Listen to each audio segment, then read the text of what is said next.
오늘의 주제는 왜 나한테만 그래? 첫째의 희생, 둘째의 서러움. 형제자매. 네. 또 할 말이 많죠. 저는 언니가 있는데 한 분. 언니 하나. 오. 근데 언니에 대해서는 진짜 할 말이 많은데 무섭다 이제 누나가 할 말만 하면. 지금 쌓인 게 많으세요? 제가 고등학교 때까지는 언니한테 되게 많이 맞았던 것 같아요.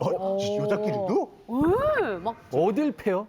머리 잡고 배 같은데 막 아 진짜 리버샷 막 이렇게 날리고. 까고 발가락도 물려가지고 발에서 막 피나고 발가락을 물어요? 물어. 그리고 주먹으로 이렇게 쳐서 이빨 같은 거 위에서 막 이제 잇몸 같은 데 터지면 피나잖아. 그러면 엄마 얘가 나 이빨 해가지고 나 이빨 부러진 것 같아. 막 이래가지고 엄마한테 이제 또 언니 많이 맞게 하고 지금은 거의 제일 친한 친구고 막 통화도 제일 많이 하고 정말 속 얘기까지 다 하는 친구 지금은. 형제는 같죠. 예전엔 많이 맞았지만 맞아. 진짜. 저는 둘째인데 돌사진도 없어요. 그럴 수 있어요. 돌사진 우리 언니는 막 다 해주고 저는 둘째니까 그냥 대강 키워가지고 돌사진도 없고 유치원도 안 갔고 언니는 막 유치원을 몇 년 다녔는데 그리고 뭐 한글 같은 것도 언니는 막 붙잡고 가르쳐주고 그러는데 저희는 그냥 이렇게 동양으로 기동량으로 대략해가지고 하고 근데 저도 돌사진이 없단 말이에요. 이유가 언니 어렸을 때 저랑 얼굴 똑같이 생겼다고. 그래서 없다고요. 그냥 쓴 거야, 한 장으로. 그뿐만이 아니라 또 저만 보약을 안 줘줬어요. 보약은 저도 마찬가지. 보약을 왜 저도 안 줘줬는지 모르겠지만. 보약 안 지워줘. 네, 보약은 둘째 안 지워주잖아요. 그렇죠? 맞아. 네. 첫째는 엄청 지워줘. 그러니까. 저는 무슨 에피소드가 있냐면 오빠랑 2살 터울이니까 정말 되게 해줄 때쯤 제가 딱 물려받는단 말이죠. 근데 오빠 이름이 정민이거든요. 이정민인데 이제 어떤 뭐 실로폰이나 뭐 예를 들어서 그런 속옷 같은 게 저한테 오면은 학교 준비물. 네, 그런 게 저한테 오면은 엄마가 이제 민을 이렇게 하트 딱 주면 이제 이정이 남는 거죠. 진짜 이렇게 물건 물려받았어요. 야, 근데 이거 어렸을 때는 이런 거 되게 싫은데. 진짜 막 창피하고. 옛날에는 신발 주머니 이런 거 다 입었었잖아. 네, 이렇게 해가지고 제가 정말 항상 이렇게 물려받았었어요. 오빠 문제는 이런 거 다. 근데 어머니 입장에서는 굉장한 아이디어인데 그럼 되게 좋아하셨겠다, 그지? 그쵸, 엄마 입장에서 게이득 하트는 너무 귀엽다. 하트 해가지고 자 이제 네 거야 이제. 맞아. 엄마가 이만큼 널 사랑해. 막 이러면서. 맞다, 이런 것도 있었던 것 같아요. 그러니까 우리 엄마 아빠는 항상 정민이 엄마와 정민이 아빠고 맞아. 이정이 엄마 이정이 아빠가 아닌 거야. 맞아. 첫째 엄마 아빠예요. 네. 첫째 엄마. 맞죠, 이렇게 하니까요. 영희가 너 첫째야. 맞아요. 우리 영희가 아니야. 절대로. 네. 그런 생각 못 해봤네. 나도 그러네, 그거. 이게 익은 거지, 이게. 사업자 등록을 그걸로 한 거니까, 처음. 그게 틀리게 된 거지. 첫째가 그런 부분은 뭐. 근데 또 잠깐 둘째로 갈 뻔했어. 잠깐만. 근데 첫째가 그런 만큼 가지고 가는 확실한 부담감은 있어요. 진짜 모든 게 처음이기 때문에 잘해야 된다는 부담감. 그렇죠. 잘 해내야 된다는 부담감. 이거는 확실히 있는 거예요. 맞죠. 그리고 부모님의 그 기대가 보여요. 그 동생의 성적표와 내 성적표의 무게가 다르다는 거는 본능적으로 알아. 맞아. 맞아. 그죠?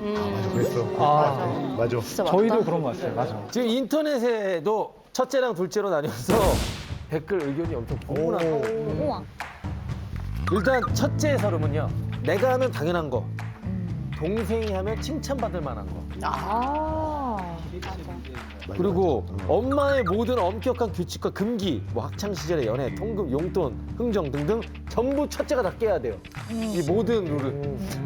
그리고 뭐 K 장난 K 장녀로서 살면서 얻은 거는 소리 내지 않고 우는 법. 그리고 울고도 아무렇지 않은 척하는 법.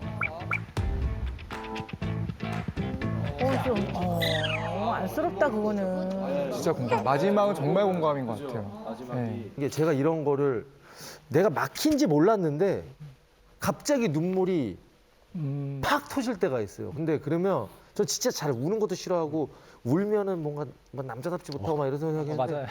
한번 그 아픔에 뚝이 터져버리면 정말 그냥 논스톱으로 한 4, 50분 우는 것 같아요. 근데 그게 저도 너무 놀라워요. 장남이 하나씩 그거를 응어리를 갖고 있는 것 같아요. 약간 꽉 막힌 뭔가 하나를. 맞아. 이 여기에서만 제가 진짜 많이 하는 말이 첫째는 내가 업어 키우고 둘째는 발로 키운다. 제가 지금 애기 키울 때 첫째는 진짜 막 이렇게 하고 키우고 둘째는 그냥 너는 잘하니까 넌 알아서 하니까 괜찮아. 쟤 괜찮아. 둘째는 그냥 그게 좀 내려놓게 돼요. 아니 일단 첫째는 낳으면 목욕을 어떻게 시켜야 되는지도 맞아요. 모르니까 아무것도 모르니까. 일단 온도계 습도계는 조심하네. 반드시 구별해야 기본이에요. 돼. 그래서 맞아. 목욕물을 반드시 온도를 재지. 맞아요. 그래가지고 우와. 그 온도가 안 맞으면 또 애를 안고 기다려요. 애를 또 맞아. 울고 있는데 팔꿈치가 그래서 돼가지고 해보고, 네. 하고 첫째가 둘째는 안 그러고 둘째는 이렇게 해서 그냥 대강 그냥 대강 둘째는 이게 이제 가인 씨 얘기를 들어보면 얼핏 보면 편애 같지만 이게 편애라고 느끼는 경우도 있어요, 자녀들이. 근데 사실 냉정하게 보면 첫째는 너무 몰라서 어떻게 키울 줄 모르니까 맞아요. 그렇게 하면 잘 키우는 거라고 생각하는 것 같고요. 둘째는 이제 조금 많이 엄마 아빠로서 편해진 거예요. 편해지니까 자녀를 좀 편하게 대하는 거거든요. 맞아요. 그러니까 부모님도 네. 살짝 경험치가 쌓이는 건가요? 그렇죠. 경험치가 쌓이는 면도 있다라는 거죠. 편하게 키운 자녀가 훨씬 더 잘 크는 경우가 많아요. 네. 그래서 둘째는 사회성이 제일 잘 발달한대요. 맞아요. 긍정적으로 생각하고 있어요. 네. 그러니까 막 온갖 정성을 다해서 막 이런다고 해서 꼭 잘 크는 건 아니에요. 왜냐면 그게 어떨 땐 좀 불편할 수도 있거든요. 그리고 또 어떻게 보면 또 첫째들은 모든 것들을 다 전면에서 받아야 돼요. 그죠. 왜냐하면 부모들이 경험이 없으니까 뭐 통금 시간부터 시작해서 이성 교제 이런 것도 부모님 나름대로 이상한 기준을 가지고 고집을 하다가 거기서 치열하게 첫째들하고 아웅다웅하고 난 다음에 둘째는 원래 그런 건 그러면서 이제 좀 편하게 가니까. 그 열등감 느끼면 안 되는데 그럼 나는 뭐 했지? 라는 이런 열등감을 느낄 수밖에 없는 것 같아요, 사실. 아니, 충분히 그럴 수 있네. 와 이거 이해는 너무 가는 부분 이 상황을 대입해서 너무 이해가 간다. 저는 윗입분 얘기하시는 거 보고 저희 언니 생각이 너무 많이 났어요. 네, 진짜 저희 언니가 삼수를 했었어요. 공부를 아주 잘하지는 못했었으니까. 근데 삼수를 했는데 삼수를 했다는 고통보다 동생보다 시험을 못 본다는 고통이 너무 크다는 거예요, 자기는. 나는 3년 이상 얘보다 공부를 했는데 얘보다 성적이 더 안 나오면 어떡하지라는 그 압박감이 너무 커서 스트레스를 너무 많이 받더라고요. 근데 지금 저희 결혼할 때도 제가 결혼한다고 했을 때 결혼을 한다고 진짜? 이렇게 된 거예요. 아니 네가 내 동생인데 나보다 먼저 결혼을 해? 절대 있을 수 없어 그거는. 내가 다른 건 다 양보했어도 결혼은 절대 양보 못해 이래서 저는 4월에 가고 언니는 그 전에 12월 달에 했어요. 아기도 먼저 낳았고 지금은 이제 그런 거 다 하고 언니는 이제 어느 순간 그걸 다 받아들여서 그래 너랑 나랑은 갈 길이 다르다. 완전히 색깔이 다른 사람이니까 넌 네 갈 길 가고 난 내 갈 길 간다 이렇게 하지만 아마 좀 그런 거에 대한 좀 깨끗하지 못한 느낌도 있을 것 같아요. 네. 그 깨끗하지 못한 표현 되게 맞는 표현인 것 같아요. 찜찜한 네. 느낌이 있을 것 같아요. 네. 우리 속 축시하게 못하는. 제 동생은 오히려 제가 너무 잘 된 장남이다 보니까 부담이 진짜 장난 아니었을 거예요. 정말 운이 좋게 이거 뭐 제 능력으로 막 다 이뤘다기보다는 시기적으로 모두 더 뭐 운때가 맞고 이러다 보니까 둘째한테도 제 동생은 오히려 기대가 훨씬 더 높아져서 근데 제 동생도 미국에 혼자 가가지고 공부하면서 아이비리그 가고 석사 과정 다 밟고 오고 아무 문제 없이 와서 지금 뭐 대기업 다니고 있고 하는데도 좀 그런 거를 저는 이제 동생하고 옛날에 그 친구가 이제 그 미국 아이비리그는 이제 자소서를 막 쓰더라고요 많이. 맞아요. 네, 근데 그 친구 전 진짜 몰랐는데 그 친구의 자소서 제목이 Shadow of My Brother였어요. 오빠의 그림자? 네, 그러니까 자기 오빠가 가진 그것 때문에 자기가 좀 이렇게 그 그림자처럼 이렇게 따라오는. 내가 오빠가 아니었으면은 좀 더 많은 칭찬을 받으면서 크지 않았을까라는 조금 뭐 미안함까지는 아니지만 좀 이렇게 안타까움이 있죠. 그래서 더 잘해주고 제가. 네, 근데 이제 사실 인간은 또 기본적으로 주변에 아주 가까운 사람과 끊임없이 생활 속에서 기준을 삼거든요.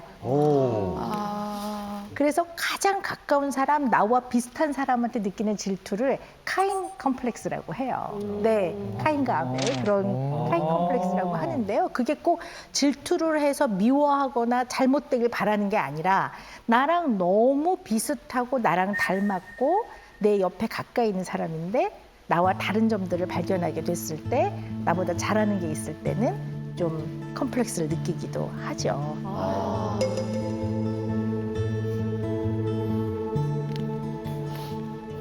야, 근데 네. 이 두 분 모습 보니까 제가 그 형제랑 말을 안 했잖아요. 네. 제가 고3 때 수능 100일 남았을 때 형이 갑자기 저를 이렇게 부르더니 햄버거 가게에 저를 불러가지고 뭘 쓱 꺼내. 뭐야 이러고 봤더니 뭐 이렇게 하트 박스를 꺼내더라고요. 당황스러울 수도 있어. 근데 열어보라 해서 뚜껑을 열었더니 엿이랑 초콜릿이랑 수능 100일 전에 설마 편집까지? 거기서 갑자기 저한테 저희 형은 연극영화과를 굉장히 가고 싶어 했는데 장손이니까 요즘 뭐 그런 거 없지만 장손이 장남이니까 부모님이 아 성철아 너 그래도 우리 집의 장손인데 공부를 열심히 했으면 좋겠다 부탁한다 할아버지도 기대가 크다 그래서 형이 연극을 포기하고 대학교를 이제 가기로 결심을 해서 열심히 공부를 간 거예요. 저한테 이제 대학생인 형이 그날 이걸 주면서 웅철아 나는 비록 내가 원하는 걸 못했지만 야. 부모님이나 우리 집안에서의 기대는 내가 다 책임을 질 테니까 지금 말씀하신 것처럼 홍철이 넌 반드시 네가 하고 싶은 걸 해라. 와, 그게 그렇게 긴 얘기가 아니었는데 이 얘기 듣고 꾹 참았어. 나 여기서 터질 뻔했어. 와, 근데 그 이후로 저희는 이제는 어떤 그 말도 필요 없이 그냥 그 오늘의 이 한방처럼 그 한 번 이후로 저는 형이랑 제일 친한 친구고 뭐 있으면 오히려 제가 형한테 먼저 하고 더 희생하려고 하고 근데 오늘 이 모습 보니까 와 그래서 우리